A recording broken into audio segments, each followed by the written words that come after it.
நாடாளுமன்றத்தில் மகளிர் மசோதாவை நிறைவேற்ற வலியுறுத்தி டெல்லியில் திமுக எம்பி கனிமொழி தலைமையில் அக்கட்சியின் மகளிர் அணியினர் போராட்டத்தில் ஈடுபட்டனர். நாடாளுமன்றம் மற்றும் சட்டமன்றங்களில் மகளிருக்கு 33% இடஒதுக்கீடு வழங்க வகை செய்யும் மசோதாவை விரைவாக நிறைவேற்ற வலியுறுத்தி பேரணியில் முழக்கங்கள் எழுப்பப்பட்டன.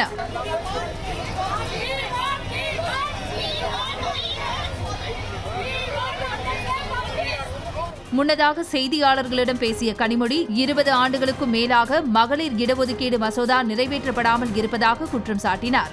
33% பெண்களுக்கான இடஒதுக்கீடு என்பது 20 ஆண்டுகளுக்கு மேலாக வைக்கப்பட்டிருக்கக்கூடிய ஒரு கோரிக்கை.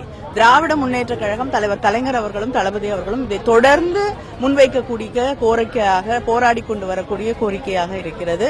ஆனால் இதுவரை எல்லா இயக்கங்களும் எல்லா கட்சிகளும் ஆதரிக்கக்கூடிய ஒரு மசோதாவாக இருந்தாலும் அது நிறைவேற்றப்படவில்லை.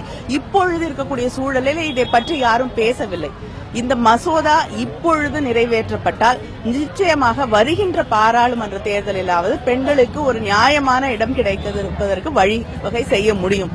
அதனால்தான் திராவிட முன்னேற்ற கழகம் இந்த கோரிக்கையை முன்வைத்து இப்பொழுது இந்த ஆர்ப்பாட்டத்தை கையில் எடுத்திருக்கிறது.